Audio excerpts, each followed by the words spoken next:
Could you hear my cat in the background? Your cat? Yeah, my cat is just bawling. He wants no way. Yeah. I didn't hear that. Oh, dude, what's up, folks? Wow, people are piling in here. This is cool, man. Yes. Getting started here a little bit early today. Hey, John. Oh, cool. We can see names today. Well, because we've got a few different places here, so we'll be able to see some of them, I believe. Oh, nice. So Roy here, Brown. Christian. Awesome. Nino Gomez Alipar. Pamela. Clay. Hey, Clay. Tally. Heck E. Got some of our Guitar Zoom friends here. Many names I know. Wow, it's YouTube and Facebook. Yes. This is technology. It's so cool. I promise you, I'm not being facetious when I'm saying this is fascinating to me, the way this stuff works. I'm just like, there are people here. They're listening to us live. Much love from Brazil. Yeah. Hey, guys, thanks for reminding me of that. Please, as you're piling in here, please let us know where you guys are from. It's super cool for Steve and I. We always get a rush out of that. My mom is here. You're kidding. Nope, she's here. Hi, Mom. That's the coolest thing ever. Here's What's her mom. name? Barb. Yeah. Hi, Barb. How are you? I'm surprised we've never met. Welcome, everybody. Thanks for coming in. Thanks for being with us today. I'm Dan Denley, founder of Guitar Zoom. This is my good friend Steve Stine. How are you, sir? I'm good. How are you? Great. Good. I'm sure you guys know who Steve is. If you're here, we're here today to talk about some essential techniques. Specifically, we're talking about picking perfection.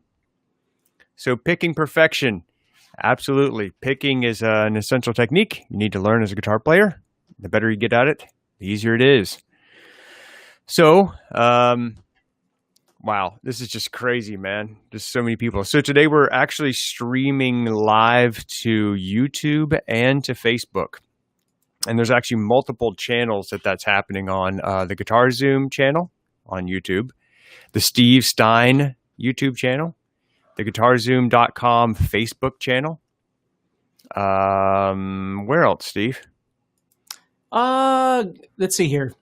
Facebook. Stine YouTube, Guitar Zoom YouTube, Guitar Zoom Facebook, the live group, of course.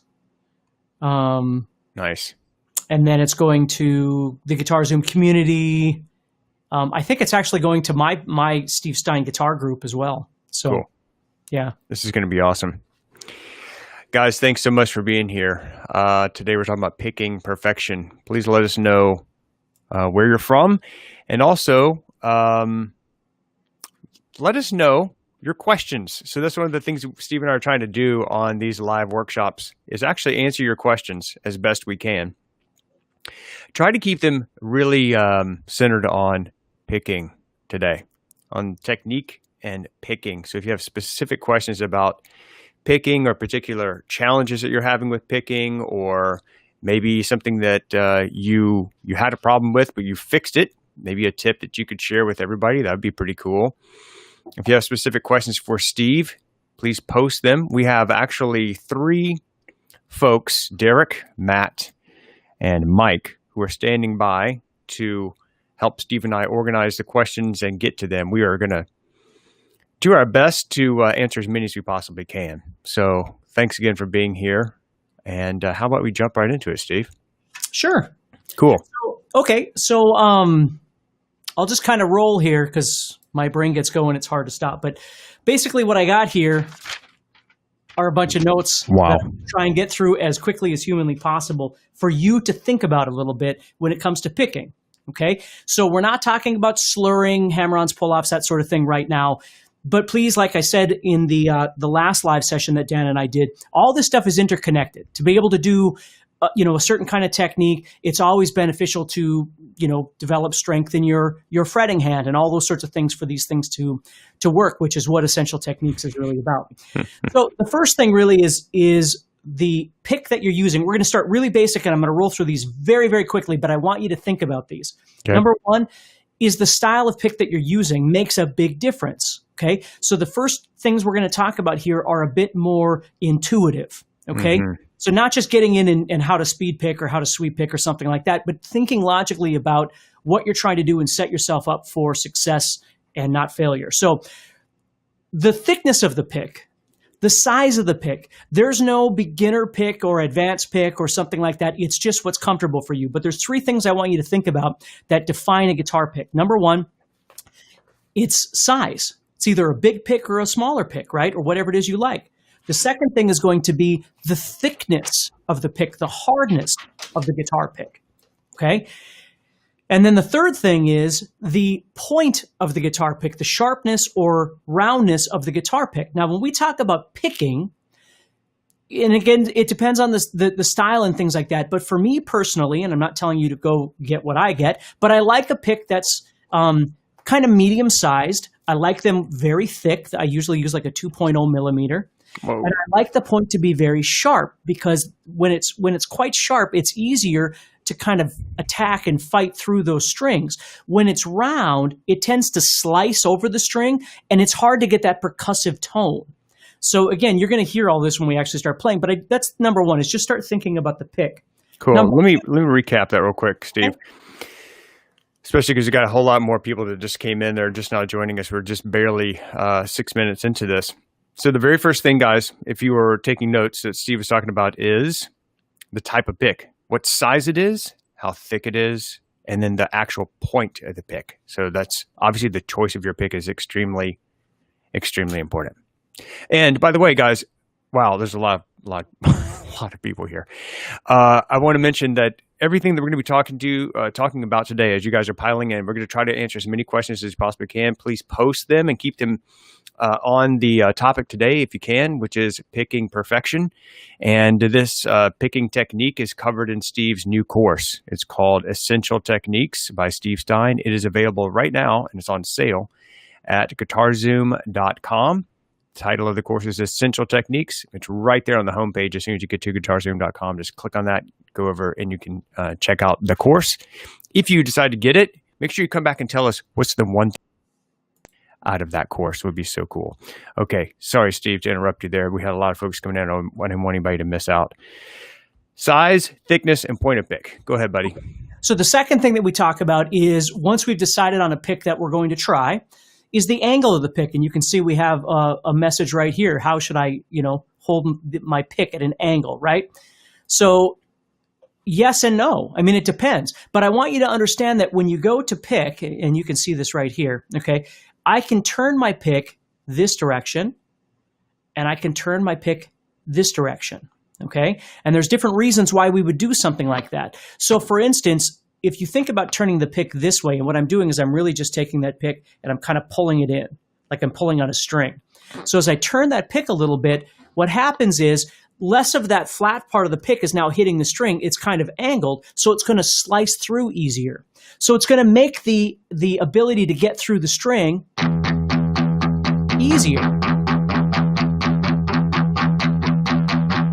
But can you hear the difference in sound? Mm-hmm. So as I start turning it, I start losing definition because I'm able to slice through the string quicker, but I start losing some of that definition. Now, that doesn't mean that it's bad. What it means is as you start practicing some of these exercises that we're going to do today, I want you to be thinking about whether or not it feels better to turn the pick downward or even upward a little bit. And most importantly, I want you to think about whether it helps you to pull that thumb in a little bit and turn that pick when you start playing things.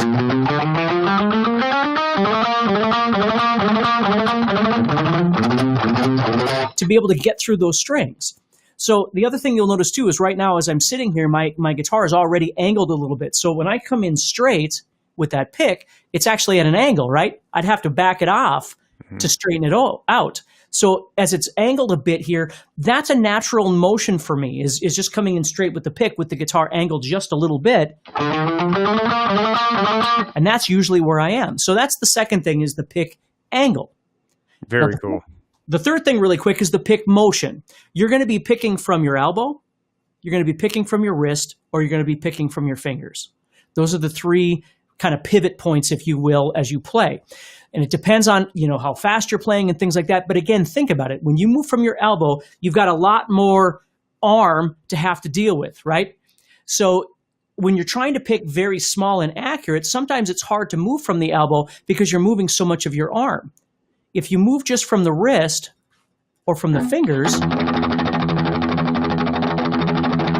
you can stay close to that string. And if you're learning how to pick for the purpose of being faster, the less you move, obviously, the faster you're going to get. The more I try and do this sort of thing, obviously, there's a lot more distance in the way the pick is moving. So the trick is, again, if you're looking for speed, is to try and learn to stay very efficient in your movements. And as you're practicing, start moving that pick around a little bit and start trying to figure out what feels best. So that's just the initial setup, are those three things: pick style, pick angle, and picking motion. Okay? Do you want awesome. You want me to keep going, or you want angle, and motion? Mm-hmm. Yeah, this is awesome. Guys, if you're joining us a little bit late, welcome. Thanks for being here. Please post your questions. We're going to try to get to them in a rapid fire question and answer session here a little bit later.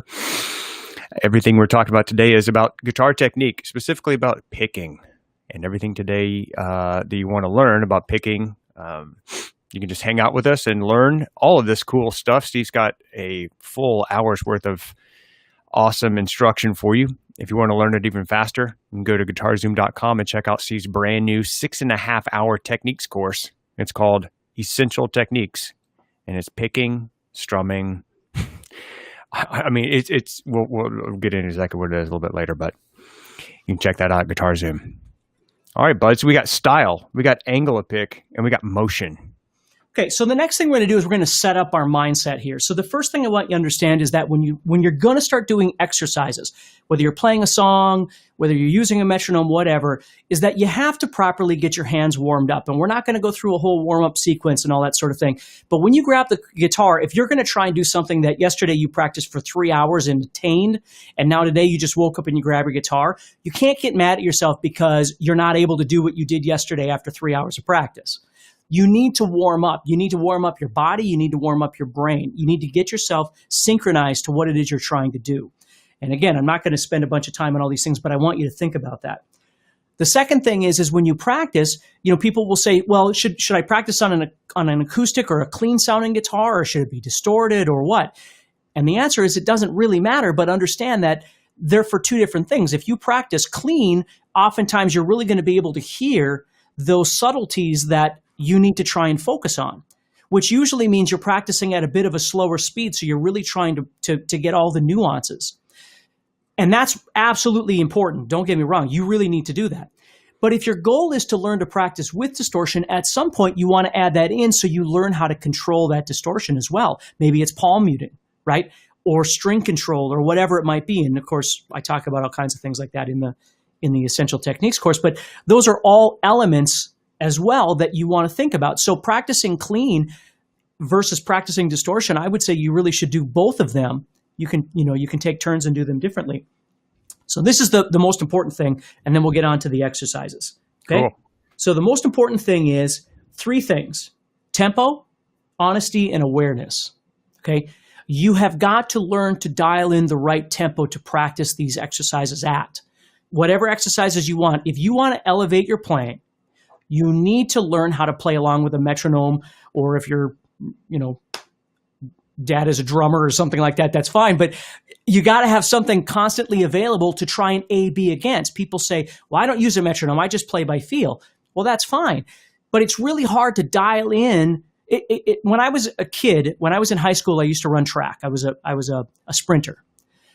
And when you sprint, when you practice, you're always being timed. And sometimes it comes down to a 10th or even a 100th of a second that makes a difference. But if you just went out there and went, I'm just going to run and then hopefully I'll do good. And you don't know whether you're getting better or not. Right. The only way you know is against that timer, right? That stopwatch. So when you run against that, somebody's telling you, no, this is terrible. You need to change your diet. You need to whatever it might be, right? But I know that's the point of a metronome is it tells you, yes, you're getting better, or we're not moving, or we're getting worse, right? Mm-hmm. But in saying that, remember what I said about warm-up. Don't define yourself by your first practice of the day, and don't even define yourself by the practice of that day. You might just be having a crappy day. It happens to all of us, where yesterday you were rocking and today you're struggling. Welcome to my world. It happens all the time. Right. Okay? So just think about that. The second thing is so first one's tempo, learning to dial in the proper tempo for yourself, which leads into the second thing, which is honesty. Do not pretend like you're able to do something to make yourself feel better or impress your friends. And I'm not saying you can't do that. You can do that as much as you want. But if you really want to get good at something, you have to be honest with yourself and go, can I really do this? Am I really doing this, or am I just pretending like I'm doing this? And if you play guitar, you know what I'm talking about, because there are times, where I can pretend like I'm doing something, and if I was loud enough and whatever, again, that's fine. I've never been that guy. I have no interest in trying to pretend like I'm something I'm not. It's all about honest practice. You find that tempo, and you just get in there, and you get muddy, and you start working with it, okay? So learning to be honest with your practice, which sometimes even means, I thought I was at this tempo, but I guess I'm not. I really should be here. And that's a punch in the gut, but that's what I got to do to make this thing work. Right. And then the last thing about this is awareness. You've got to be uber aware when you practice of what is working and what isn't working. Is your arm struggling? Where are you picking from? Are you getting tense somewhere in your hand or in your arm, right? Is that pick really working for you? Do you need some extra work on some of your fingers over here when you start doing these exercises, right? You have to become aware of the things that you're struggling with just as much as you become aware of the things that you're good at. Because if you don't do that, you don't know what to work on. It's just, I'm supposed to practice 20 minutes a day because my teacher said so. Well, what are you going to work on, right? To get better at something, you really need to be aware of what you're trying to do and how you're doing it. So if that kind of makes sense, that sets us up here. So, Dan? Dude, this is awesome stuff, man. We've got tempo, we've got honesty, we've got awareness. We covered at the beginning of this the style of the pick, your angle of your pick, and the motion of your arm, your wrist, and your hand. And then we talked about mindset. We talked about whether you should practice with an electric guitar or an acoustic guitar. And then we just covered tempo, honesty, and awareness. We're only 15 minutes into this thing, and we're already just crushing, Steve. Well, you're crushing, doing a great job teaching these picking techniques. Guys, if you're just now joining us, thank you so much. I think we're up to the highest number of viewers we've had so far. We're streaming live on YouTube, the different channels here. You can check us out on the GuitarZoom channel, on Steve Stine's channel, on Facebook at guitarzoom.com, and in the various groups for GuitarZoom members. Guys, everything you're going to learn today is from Steve's new techniques course. It's available right now on sale at guitarzoom.com. Just go there and click on the big banner at the top that says Essential Techniques. All right, big guy, where do we take? Oh, forgot. If you have questions, guys, make sure you post those. We're going to have a rapid fire question and answer session here. Make sure you keep your questions on picking if you have specific ones. We have Mike, we have Derek, and we have Matt who are helping us get all those questions together. So just post your questions wherever you are, whether it's YouTube, whether it's Facebook, whatever. Just post your questions right where you are, and we will read those and try to get to as many as we possibly can a little bit later, okay? So hang around for that. Go ahead, man. I'm seeing we have a lot of questions about like alternate picking or hitting the right string. There's another one. How to pick fast, all these things. And the exercises I'm going to give you here, and I'm not trying to waste time. I'm trying to get to them. But they're going to help you with these things, I promise you, regardless of whether you're new at this or whether you've been doing this for a little while. But here's the last thing I want to say. This is the last little speech I'll give you, which is you need to be careful to avoid the problems with practice. And the problems with practice are convincing ourselves that we don't have enough time. I don't have 30 minutes today to practice, so it's not worth my time to grab the guitar for 10 minutes or for 15 minutes, right? Or it was a really busy day and I just don't have time to play.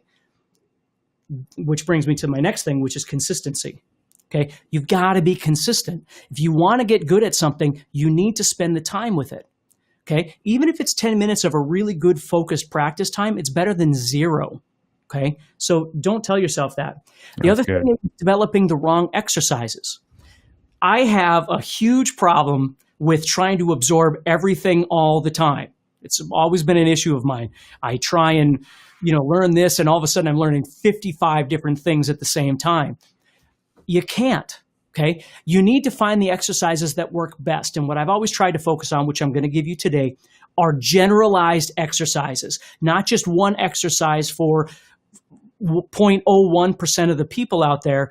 If you're already 0.01% of the people, you already know how to do a lot of this stuff, and you know what it is that you should be doing in the first place. So finding generalized exercises that can help all your fingers, or alternate picking, or down picking, or whatever it might be, those are great places to start. And once you get more refined, you can get into other ones. But if you go out on YouTube and start looking for finger exercises for picking, you're going to find 7,000 different videos. And then you're going to go, well, I don't even know what I'm supposed to be doing. And you're going to be lost again. I don't want that to happen. Okay? So if that makes sense, let's go on. Good. So the big thing I want to start you off with exercises is what I call the 3-minute exercise. And I think it's just a really great exercise to do. And what you do is you take a metronome and you set the metronome wherever it is. And again, I'm going to try and help you right now, but you're going to have to do this on your own. But you're going to set the metronome. And then what you're going to do is you're going to pick twice per click. So right now I've got a metronome here that's set at 100.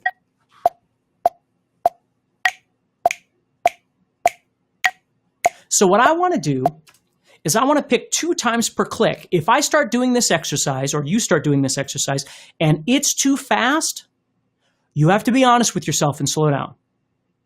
If you start doing this exercise and you do the whole exercise and go, okay, I'm going to do it a few more times, but I think I can do this just fine, then you need to raise the tempo, and you need to find the tempo with honesty that's going to work for you. So what we're going to do for an exercise is I'm just going to palm mute the 6th string, and I'm going to be doing these down picking. Okay, I'm just going to down pick twice per click. And I'm not just trying to focus on how fast I can do it. I'm trying to focus on how it sounds, how consistent is my dynamics, how does it feel, am I connecting to the click of the metronome? It's not just how fast can I do it. Okay, fast most often equals sloppy unless you really know what it is that you're doing. And you'll get there. But you need to make that connection first if you've never done that before. Okay, so we start clicking, or we start this metronome, and I start doing this.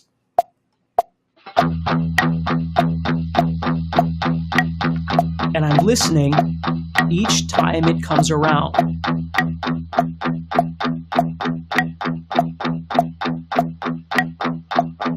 Now, once I've kind of dialed in that first step of I can feel it, I can again, if you heard the last session that Dan and I was doing, I talked about how you always have to be aware back here of what's happening in your musical environment.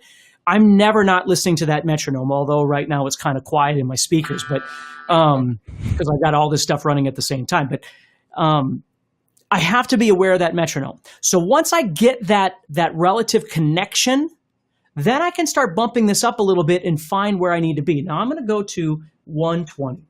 So we were just at 100 beats per minute. Now we're bumping up to 120 beats per minute. So I'm just going to go up to 120, and because I know how fast I can do these things, but I'm just going to go to 120 because that's a nice, comfortable place to be. So I'm going to go to 120, and here's what I'm going to try and do. Without wasting your time, I'm going to do this. I normally would do this for 3 minutes. I'm not going to sit and have you listen to me do this for 3 minutes, but you have to do this for 3 straight minutes. Okay, so I start the metronome.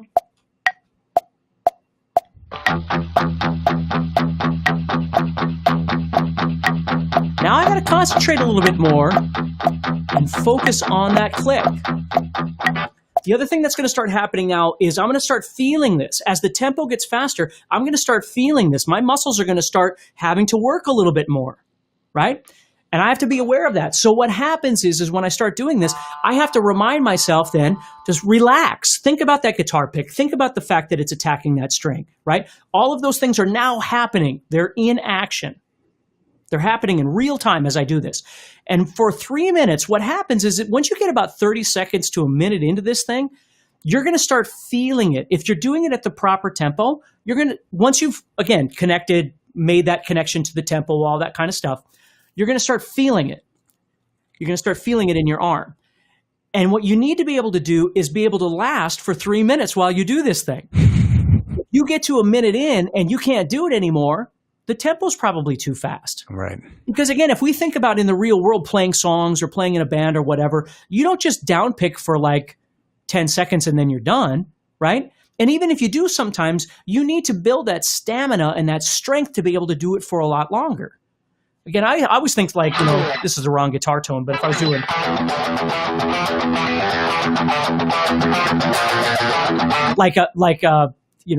Judas Priest tune or something like that, I have to do that for 4 minutes or 5 minutes or whatever it might be, right?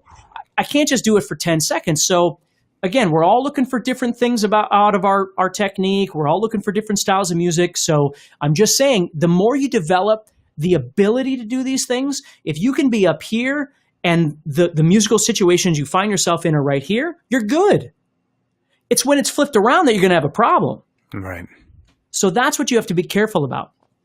Okay? So that's what we do is we do this for again, I've got it set for 120. Okay? But you do that for 3 minutes.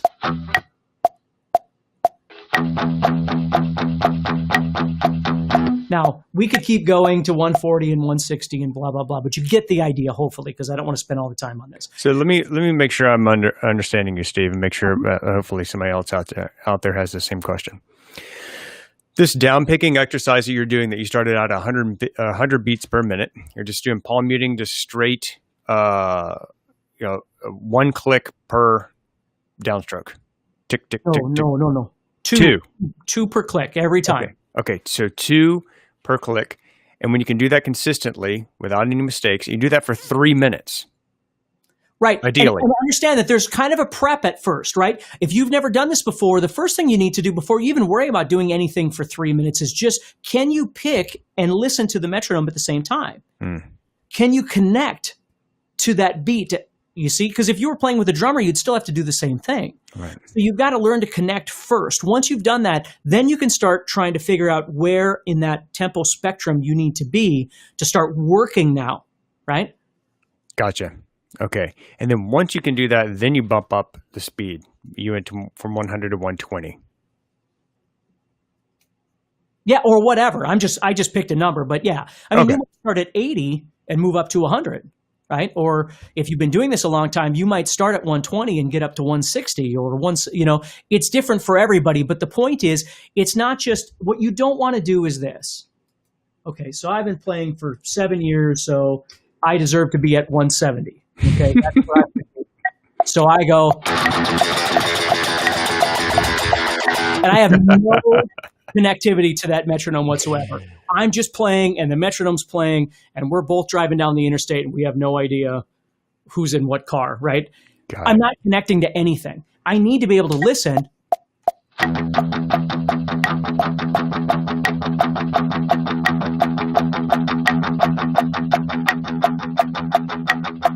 If it becomes a song,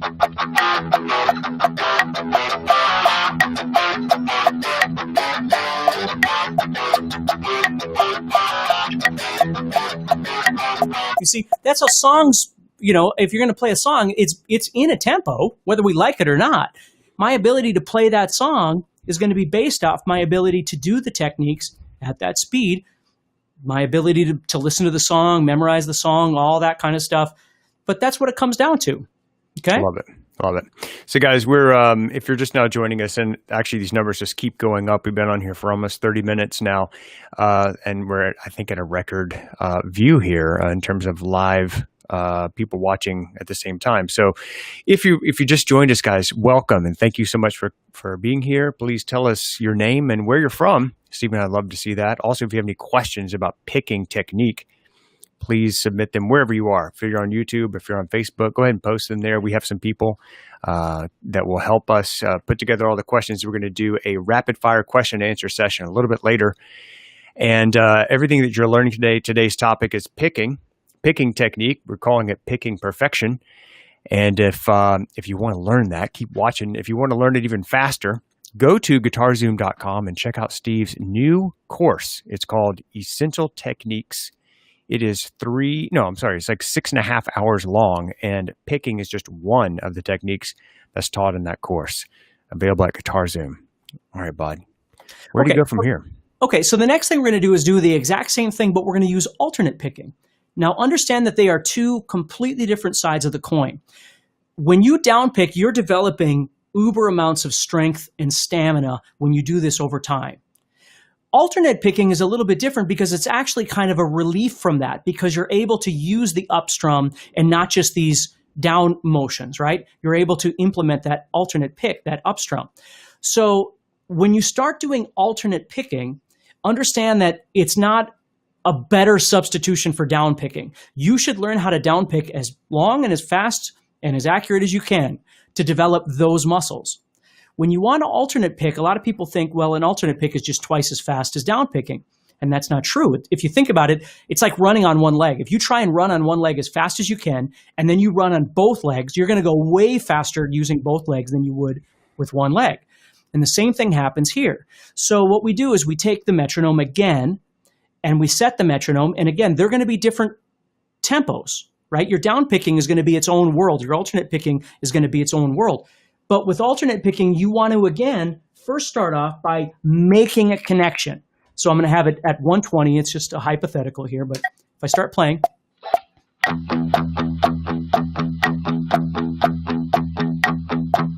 And again, what I'm focusing on is, what does it sound like? How does it feel? Am I connecting to the metronome, right? Am I making these? It's not, can I do it for 3 minutes or 5 minutes or how fast I can do it?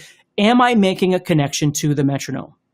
Once I get in that zone where I'm able to hear and I'm able to feel, right? And I'm able to sense the dynamic of the down and the up, kind of balance things out, think about my attack, all that kind of stuff. Once I get that dialed in, then I can start elevating that metronome again, right? So let's say I go back to 170.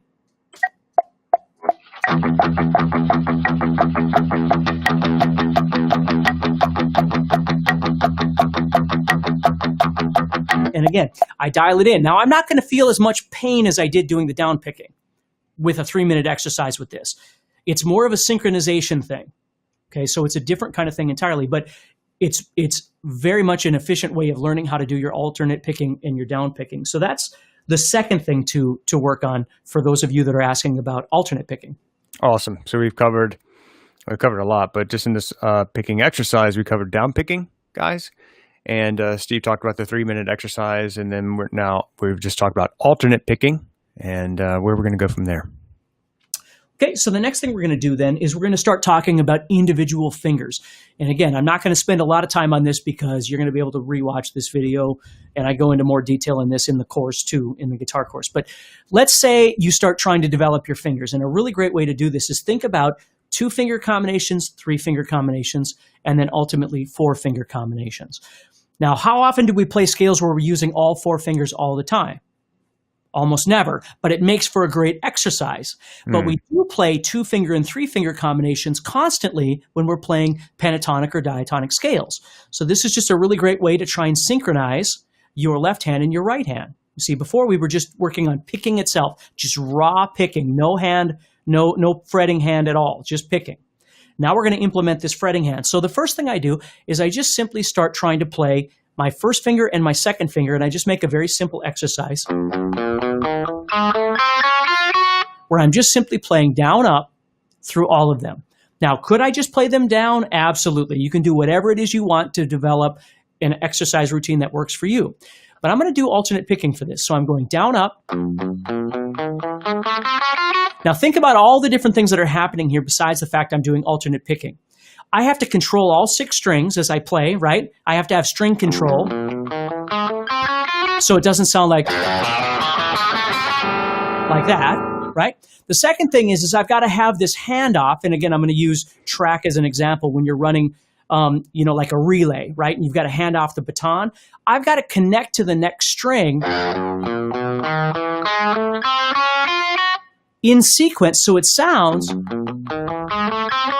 comfortable as I play. I've got to get used to being able to shift my fingers. I can't go, right? So there's a lot happening there. It's not just how fast can I do it. Again, it's an intuitive thing. I've got to make a connection. And then what I do is I move up and I'm going to go down. And then move over and go up. Move over and go down.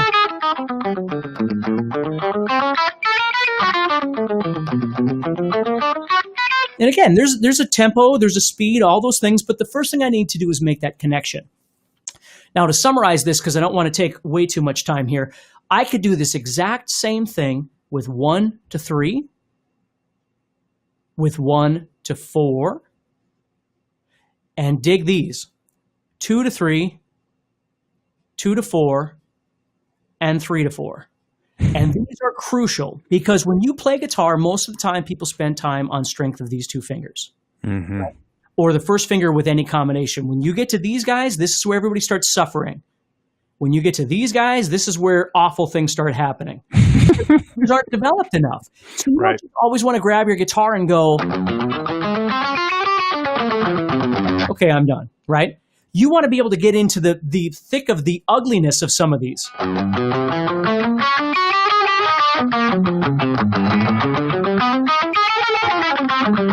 Or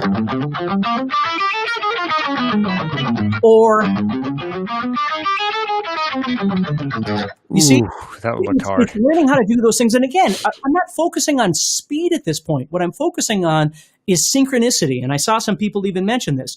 It's left and right hand synchronicity. The way I think about this, and I talk about this in the guitar course, but for me, my left hand is my fretting hand. My right hand is my picking hand. If you play swapped over on the guitar, then it would be different for you. But I have to develop strength and stamina and speed through legato exercises with my left hand. Mm-hmm. I have to develop the availability of being able to pick. Alternate pick, down pick, sweep, whatever it is, hybrid pick, economy pick, whatever it might be with this hand. And then I've got to learn how to meet these two in the middle and make it work. That's what playing is all about. So it's not just picking. You might be able to pick incredibly fast, but if this hand isn't strong enough to keep up, it's not going to make any difference. So it isn't always just about speed. It's also about connectivity, which I keep talking about during this thing, but it's important. Okay, you've got to make a connection with your fingers to your pick to be able to do these sorts of things before you ever worry about how fast you're going to go. So those are really great 2-finger exercises that you can do that aren't overly complicating. They don't have to be fast. And I know I'm kind of running through it, but we don't want to be here for 3 hours. So, but understand that those are your exercises: 1, 2, 1, 3, 1, 4. And then I just set my middle finger down. You could, go to whatever fret you want, but 2, 3, 2, 4, and then 3, 4. And you just practice all those. That stuff will set you up for 3-finger exercises. And that stuff will set you up for 4-finger exercises, because 3 fingers are just 2 combinations of 2. 4 fingers are just 3 combinations of 2, right? That's what you're doing every time. So the more you develop the independence in all of those fingers, I'll do a lot of things where I play, if you're playing diatonic scales, for instance, right? When you play stuff like that, you're playing groups of 2, right? That's how all this stuff works. So I've got to develop these finger combinations for them to be able to work individually, let alone collectively when I start putting them together. It's awesome stuff, man. Guys, today we're talking about picking perfection. And it's an essential technique that you absolutely need to know. Picking will help you in every aspect of your playing, and doesn't matter if you play acoustic or electric or blues or rock or anything in between. Picking is something that every guitar player needs to know. If you're just now joining us, guys, thank you for being here and welcome. Let us know where you're from. We're about halfway through, a little over halfway through right now. Steve, I was wondering if we could take a minute and maybe answer some questions that people may have. Hopefully we've got some, let me just check real quick to see how they're doing. Oh my goodness, we have a lot of questions. So guys, look, we're going to try to answer as many of these as we can. If you're on Facebook or you're on YouTube or some other platform and you're watching this, just post your question right there wherever you are in the comment section. Also, if you're joining us late and you're like, man, I can't believe I missed half of this, don't worry. We're going to take all of these videos for you and put them on the Guitar Zoom channel in a nice, tidy playlist. And it'll be called something like Essential Techniques. And but right now we are live. So please answer or ask us any questions that you have regarding picking. That would be awesome. And if you'd like to learn this style that this technique that Steve's talking about here, stick with us until the end. This whole entire thing today is about picking. If you want to learn it even faster, check out Steve's new course. It's called Essential Techniques. It's available at GuitarZoom. Steve, if you could, before we go into the questions, do you mind if I share your mind map of how you create courses with people? Sure. This is going to be cool, guys. This is actually the behind the scenes stuff that we really don't share with folks very much. How do I do that? Share screen? Okay. So when Steve actually creates, Steve, let me know if you can see the mind map. Hold on a second here.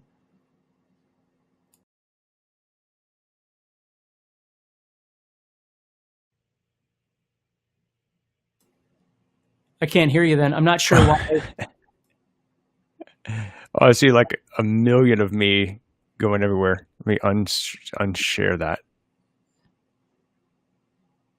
Yeah, I'm not sure why that. So if I click, let me try again. Share. Did that work? Can you see it? No. There it is. You see it now? I do see it, yeah. Guys, if you can see the screen share that I'm sharing with you right now, this mind map that Steve created on all these essential techniques, just put like yes in the comment or something. Just make sure we're good. But anyway, I was going to show you, this is the mind map that Steve actually sits down and creates his process for creating courses for you. You can see this is actually created before we even named this new course. It's just called Technique 2020. We knew it was going to come out this year at some point, didn't know when. The title of the course is Essential Techniques. If you take a look at this is the way that kind of Steve's brain works. So we're actually looking at the way Steve Stine's brain works when he's planning out an entire course. So he's got this intro discussion. He's got guitar and setup and your amp setup. Then he jumps into chords, open chords, power chords, bar chords. Then he goes into strumming and rhythm. And actually the first workshop that we did was on rhythm. So if you missed that one, just go to the playlist on YouTube or into the Facebook group and you'll be able to see that. All the different strumming techniques. Today we're actually talking about picking. And that's this section down here. And if you can see, when he was talking about the 3-minute exercise, remember we just covered that, the 3-minute exercise on the down picking only, that's right here. You'll see that one. There's also a 30-second exercise, a 60-second exercise, developing consistency. And then there's this is just down picking. And then he did talk about alternate picking, all these different harmonics and string deadening and funk strumming. There's fret hand development in this course. Then there's some other things like, for example, this thing is huge. It's 6.5 hours long. There's vibrato. There's a whole section on vibrato. There's a whole section on bends, whole bends, half bends, 3 frets, blues, unison, harmony, pre-bends, and ghost bends, double pumps, etc. There is a part on speed picking somebody asked. So okay, cool. Hand synchronization.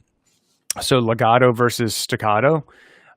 Picking through string changes, economy picking basics, speed picking fundamentals. Then there's a whole entire section just on slides.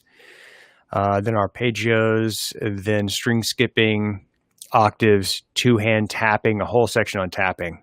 Look at all that.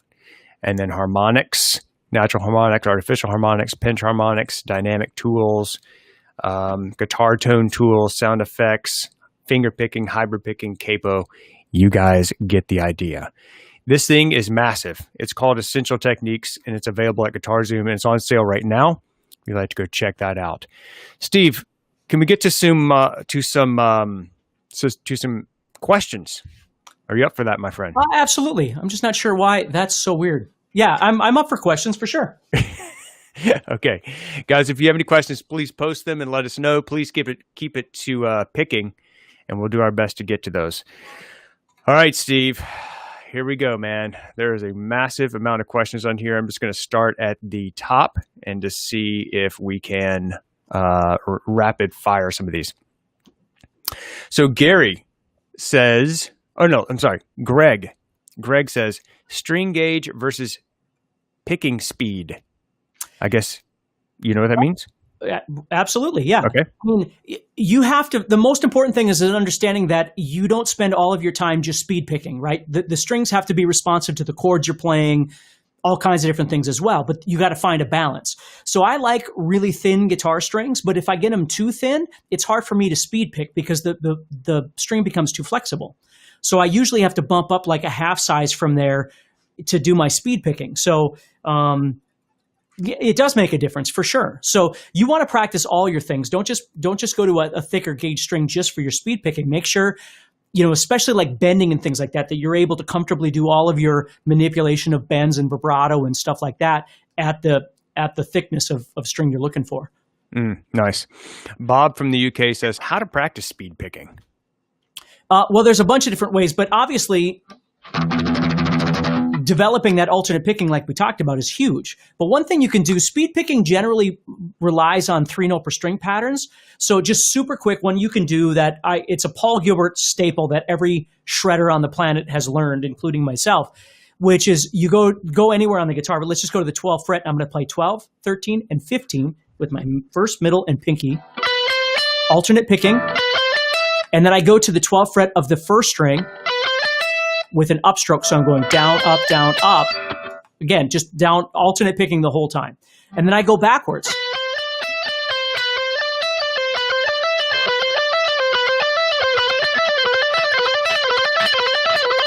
And you learn to develop that technique because when you play scales, that's what you're playing. Oftentimes it's 3-note per string. And if you can train your hand to simply do alternate picking the whole time, it doesn't care whether it's starting a string on a down or an up because you train yourself to simply move your pick back and forth. Nice. Chris Sherwood says, what about keeping fingers from touching other strings? Well, sometimes you want that to happen and sometimes you don't. Like if I'm playing and I'm soloing, okay, I often want to touch all those other strings because I want to deaden them out so they're not making noise when I'm playing. Mm-hmm.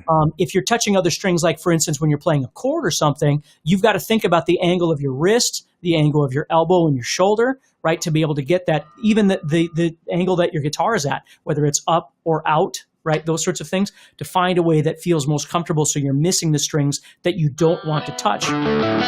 Like if I'm going to play something like that, let's say I'm playing 5, 7, 9, and then open. I can't be at this angle. I'd be touching everything. I've got to turn under to be able to give myself room to be able to reach that. Makes sense. Yeah. Martin says, Steve, do you consider the material used for the pick, nylon, Tortex, etc., does it change the sound? It definitely changes the sound. I don't pay a lot of attention to that, to be honest with you, but it does. I find the most important thing for me is finding a pick that feels good and is very responsive to the way that I like to pick. And the material that it's made out of really wouldn't make that much difference to me personally. But does it make a difference? Absolutely. I'm just lazy in that department because for me, everything comes down to how it feels. More so than like when I buy a guitar, I don't even pay attention to what the body is made out of or something. It's just if it feels good, I'm in. And that's kind of always been my thing. But do they make a difference? Yes. Awesome. Andy Lopez says, what gauge strings do you recommend for beginners to intermediate as they strengthen picking and other techniques? Well, I think a good place to and everybody's different, but I mean, obviously a good place to start if you're tuned standard is just start with a standard old 9-gauge string. Mm-hmm. And then if you need to go thicker, like I'm only 5'2", so I don't play the game of trying to use 11 gauge strings and all that kind of stuff. I just want to enjoy myself. I just want to enjoy playing. 11 gauge. But awesome. You know, like I had a student in my guitar classes that he's like 6'7". He's a big guy. He probably doesn't have 9 gauge strings on anything, right? Because 10 or 10 and a half is probably feels like a 9 to him. You know what I mean? Yeah. So everybody's different that way, but you know, if you're just an average sized person, you know, I think 9s are a good place to begin. And then try things. I always tell people, keep the wrapper of the strings that you bought. So next time you go in, if you think, I'm going to try something heavier, you know what you bought, you know the brand, you know the gauge, you know everything about it. And you can just go into your guitar store and go, these are what I had last time. I'd like to try something a little bit heavier. And they give you something, you go home, you try it and go, I love these or I hate these.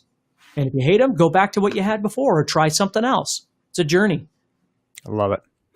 Matt says, my natural tendency is to hold my pick with my middle finger. Is that a bad habit? Well, again, you need to work with what works best for you. But for me, I use these other fingers for stuff, whether it's switching my toggle switch, whether it's rolling my volume, whether it's hybrid picking, using my pick and my middle finger at the same time when I play. Those are crucial. If I was holding it like this, I don't have that finger available anymore. And I don't know what I would do with that finger, you know? So, right. You know, and that's the same thing with people that say, well, can I put all my fingers on there at the same time or whatever? Again, whatever works for you, but understand that the more you grip, the tighter you do this, the less you're relaxing. And the less fingers you have available for other things that you might be using those for. Got it. Here's one, Steve. Anything I can do to practice picking accuracy without my guitar in my hand? I'm at work most of the day. Well, there's a couple things you can do. I keep looking around because it used to be in my room, but it must be upstairs in my suitcase. But I have this little thing called a shred neck. It's about that big. And I bring it on airplanes and different stuff like that. And I use that to practice with when I do my alternate picking or when I do my legato stuff. You know, different things like that. It helps more than nothing. Like, you know, just sitting around, you know, trying to do things like this, you know, that's more for strength and flexibility and things like that you can do when you don't have something with you to practice. From a technical perspective, like actual picking and things, you know, you can work on stuff like this, but if you didn't have something for me, that's when I'd work on visualization of my fretboard, a scale on my fretboard, or theory. Like if I don't have something with me, those are things that I really love to work on. Is I'll just take a piece of paper that's got, you know, some mode written out on it, and I'll just sit and study it. Or I'll listen to a song and I'll sit and analyze it. Like that kind of stuff is stuff I do when my guitar isn't in my hands. Nice. Lane says, do you recommend anchoring your middle or ring finger or both on the scratch plate? I wouldn't recommend it, but if it happens naturally for you, then that's what I do. I don't float like a lot of people do. I don't float. I have a tendency to stabilize with my pinky or with my third finger. They kind of trade off depending on which string I'm on. But I do that. But I have a lot of friends that don't do that. So I think, again, it depends on what feels best to you. Got it. Matthew says, will Steve be covering the technique of picking while also finger picking with middle and ring fingers? So I think the question is, do you cover finger picking in the Essential Techniques course? Well, I cover finger picking, but what he's talking about is hybrid picking with 2 fingers along with the pick. Oh, okay. Gotcha. And I talk about hybrid picking with the middle finger, but not with the middle and the third finger, just the middle finger. Most of the players that I watch and things like that, they have a tendency of using the new modern way of playing with that middle finger along with a pick. But we do talk about finger picking as well in the course. Got it. This is a good one. Aaron Henderson says, what is your recommended beats per minute for initially starting with a metronome? 60, 30? Well, I wouldn't go way too slow. I mean, if you go so slow that you can't feel it, it becomes really hard, right? Okay. If I was to go to, let's say I go to 80. I go... Now remember, you're trying to click 2. Done. So you always want to feel a reaction. It's like throwing a ball and having it come back to you.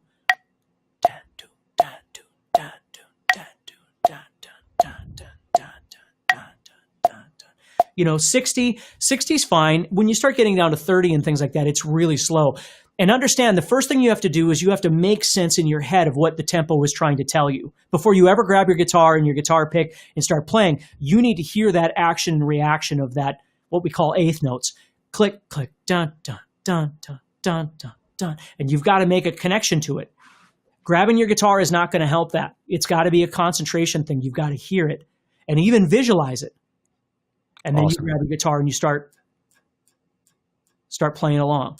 But again, even that takes time. Just learning how to play and hear at the same time, separating your thought process to be able to act and react at the same time, it takes time. Awesome. Steve, this is a question. He says, I hope it ain't shameful to ask, but I still don't know how to hold a pick correctly.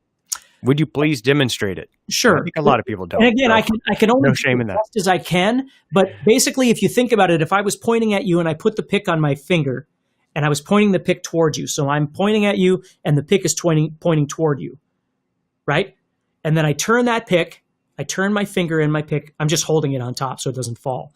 But I turn the pick and grab on. That's basically how I hold a pick. I hold the pick with very little pick sticking out the end of the pick. I don't hold the pick in the center. Okay. If you use, like I saw a couple people mention Jazz 3, if you use something small like a Dunlop Jazz 3, then I'm holding it mostly in the center because the pick is smaller. Mm-hmm. But I have smaller hands. If I grab a regular size pick, like these are picks that I use, and they're a little bit bigger size. I've actually learned over the years to I used to use Jazz 3s for years. For 15 years, I used Jazz 3s exclusively on the road and everything. And then I kind of went back to a larger size pick, not a real big one, but just kind of a medium size pick. And I tend to grip closer to the end of the pick. But I do it by, again, pointing the pick toward you, pointing the finger toward you, and then grabbing on top. And then I'm ready to go. I'm just grabbing closer to that tip of the pick. Awesome. I'm totally going to butcher this person's name, but I'm going to try. It's Aftab Latif. He says, I just purchased your course. Looking forward to start practicing. Thank you so much. Really appreciate you guys' support and your support in particular. I do want to mention, guys, if you decide to get Steve's new course, Essential Techniques, it's at guitar-zoom.com. Please come back and tell us what's the one thing that you want to learn from it. Why did you decide to invest in the course? And what's the one thing that you want to get from it?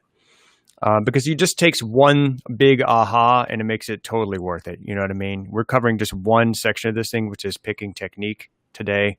But there's lots of other topics in the Essential Techniques course. Let's see. Hey, Steve, have you found it better to use wrist more? I'm sorry. David says, have you, Steve, found it better to use wrist more for fast, accurate down picking? Yes. For me, yes. It's different for everybody, but for me, it's like this. It's not this. Got it. It's this. I don't know if you can see the screen, but just real quick, I have Harshada's message on here. It says, I feel demotivated nowadays in playing guitar, even though it's lockdown going on and we have plenty of free time to play. I couldn't stress more how important it is, regardless of what's going on in your world, to stay motivated. The thing about technique and all the stuff that we're talking about is these things are essential, okay? But balance these things out with things that excite you, things that inspire you. Maybe it's writing a song. It doesn't matter if it's good. It doesn't matter if everybody's going to hear it, right? Have fun. Remember why you grabbed the guitar in the first place. Keep reminding you, especially when you get older like me, right? Remind yourself why you grabbed the guitar in the first place. Stay motivated. Maybe learn a song. It doesn't matter whether it's a hard song or it fits into whatever. Try and throw those parameters away once in a while and just remember to enjoy yourself a little bit. You've got to stay motivated. Maybe motivated means listening to a new style of music or a new album by an artist that you like. Or maybe it's trying out a different style of music that you've never done before. Or maybe it's not even playing guitar. Maybe it's just watching some videos or a concert of something that, with Van Halen's passing, it's been so tragic, yet so many of us have gone back and went, man, that was good stuff, right? It was good stuff. And you look up a concert from, 1985, right? On YouTube, and you're watching it and you're like, man, it's good stuff. That's inspiring to me. Think about those things. Jamie Williams says, how to strengthen the third and fourth finger. Steve, I think I'm just going to turn that back over to you. Guys, we already covered this exact same thing. The only reason I'm bringing this up, in case some of you may have joined us a little bit late, please, we're actually live right now, so obviously we can't go back in time. But at some point, these sessions that we're currently doing for you, this workshop on techniques is going to be available on the YouTube channel in a nice, neat playlist for you. So you can go back and watch the entire thing. But we covered this exact question just a little bit earlier in here. Maybe Steve will show you the shortened version of it. Or do you want to, or not, Steve? Sorry, I was reading another question I'm going to get into. What is just the how to strengthen the third and fourth fingers, basically. Well, your this finger is a exercise thing, right? This is a legato thing, but a great way of strengthening your third and fourth fingers is to do legato exercises.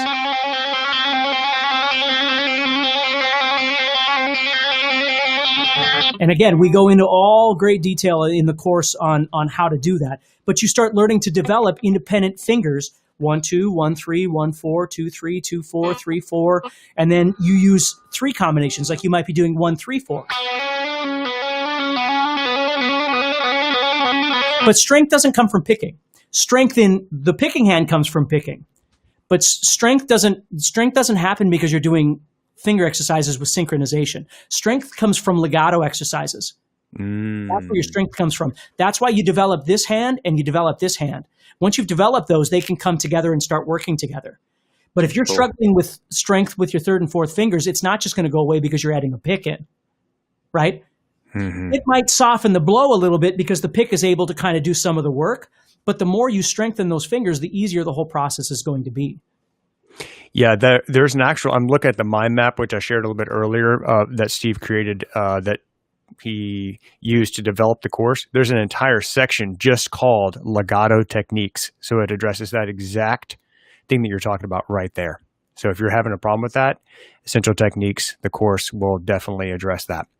Joey says, when I do alternate picking fast, the pick sometimes sticks on a string. How to overcome that? Well, there's a lot of ways to do that. That's a very common thing. You might think about your pick angle, your down-up pick angle, right? Like, let's say I'm doing 3-note per string, for instance, okay? So I'm just going to be in A major here. So if I was to angle the pick downward, like this, understand when I do down, up, down, when I finish that down, the pick is already sunk into the guitar, right? So now if I need to start with an up, I need to pull it back out to get on that up. And that's oftentimes where you'll get stuck. If I angle the pick upward, it's free. So I can do that up. So a lot of times the pick angle is going to make a difference on whether or not the pick is free to move to the next string or whether it gets stuck. Now, for those of you that know what economy picking is, if I angle it down, this is a nice thing when you're economy picking because I can go down, up, down, down, and push through. And there's a lot of players that do that where they economy pick. So it's down, up, down, down, up, down, down, up, down. If I was to do this upward, that's not going to work.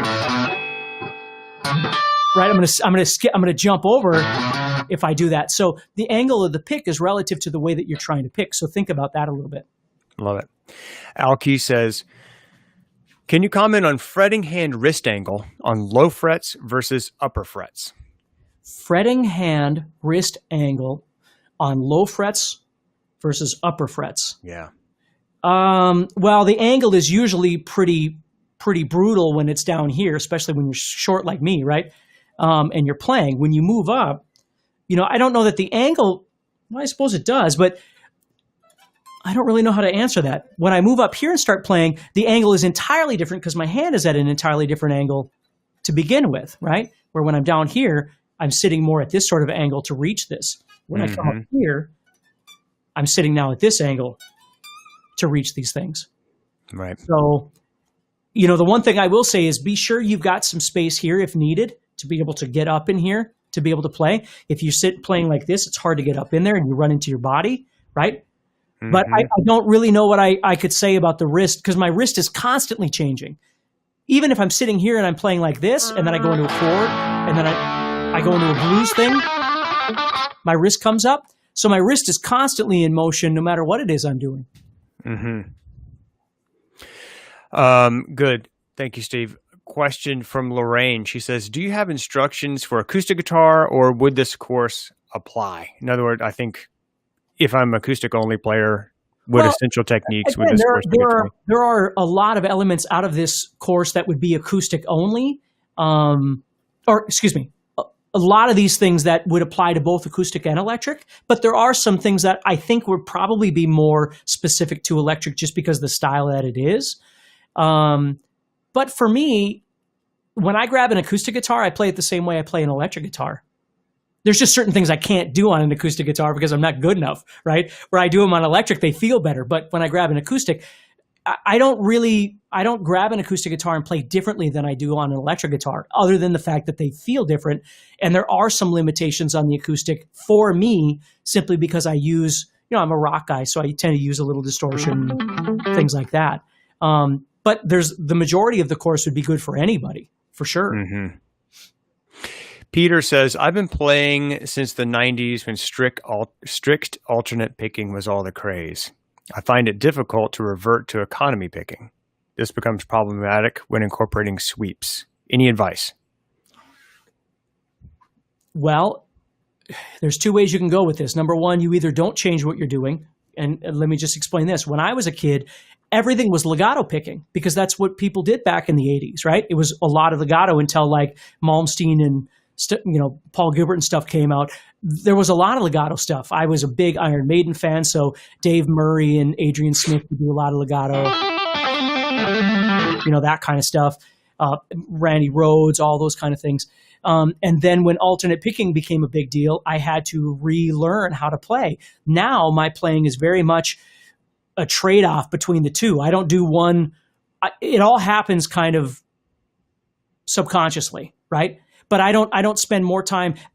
Here's how I should say this. I don't make myself feel bad because I'm legato when somebody else is somebody else is picking, right? So let's just get that out of the way. The second thing is if you want to learn how to do sweeping, other than the fact of doing a lot of hammer-ons and pull-offs, you just got to get in there and grind. You got to get in there and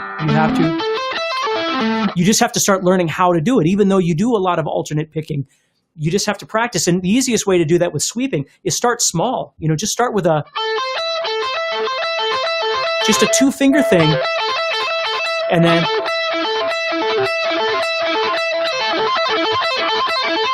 just start developing small little elements before you start worrying about big sweeps and things like that.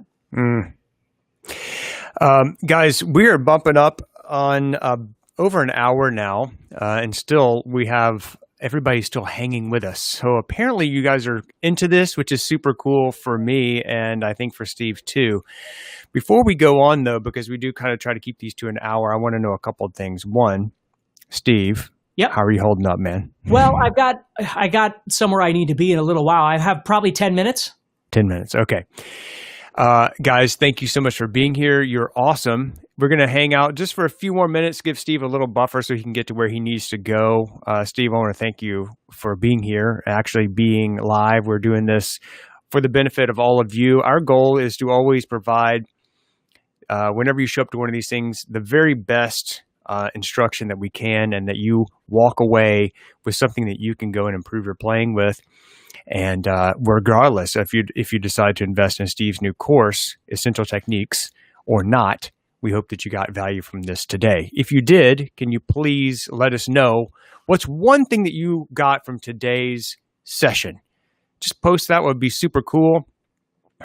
Just let us know if there's one thing that you got that would be really refreshing. Steve and I will go back and take a look at all your comments. I know we didn't get to all the questions. We did as many as we could, I think. But remember, if you came late or for any reason you didn't get to see the beginning one, or if you missed the previous one, we're going to put all of these for you on the Guitar Zoom YouTube channel in a nice playlist for you. You can go there and check it out. Everything we talked about today is from Steve's new course. It's called Essential Techniques. It's available at guitarzoom.com. It is applicable to you whether you like blues, rock, country, acoustic, electric, anything in between.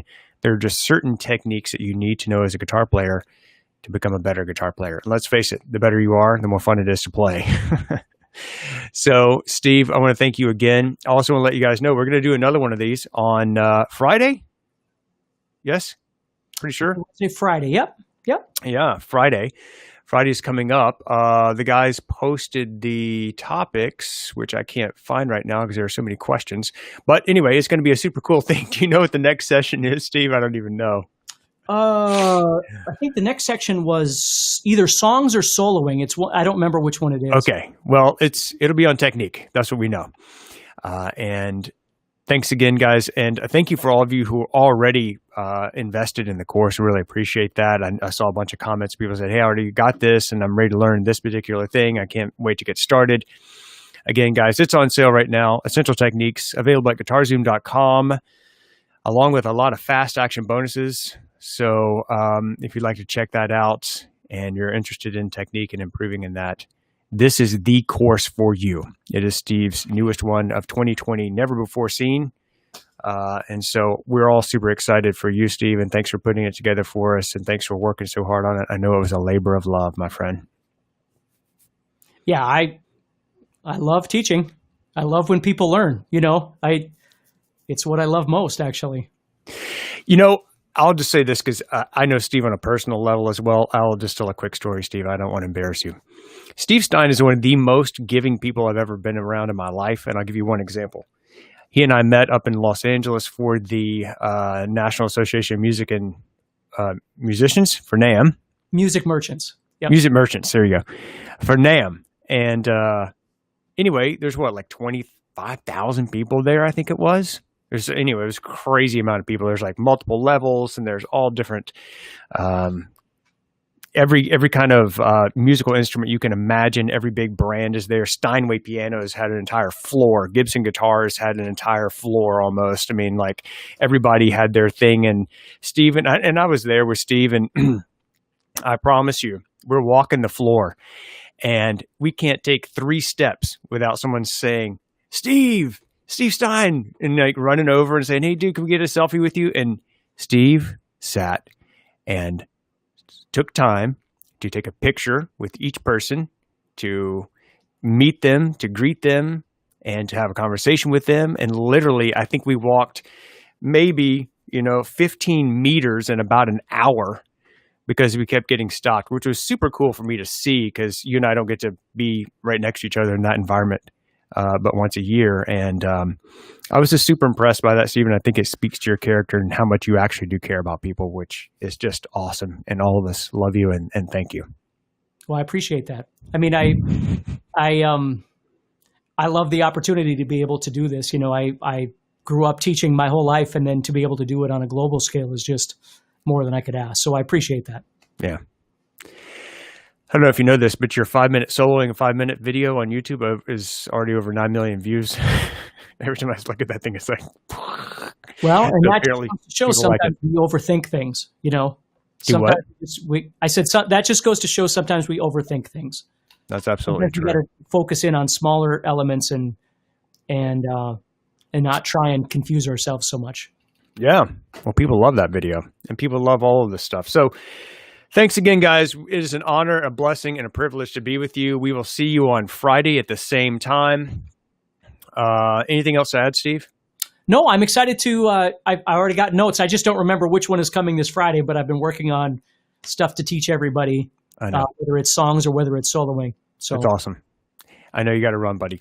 So guys, we'll see you at 10 a.m. Pacific, noon Central on Friday, October 16th. Check out the new course, Essential Techniques by Steve Stine at guitarzoom.com. All right, guys. Thanks again. See you Friday. See you guys. Bye, Take Steve. care. Bye. Thank you, my friend.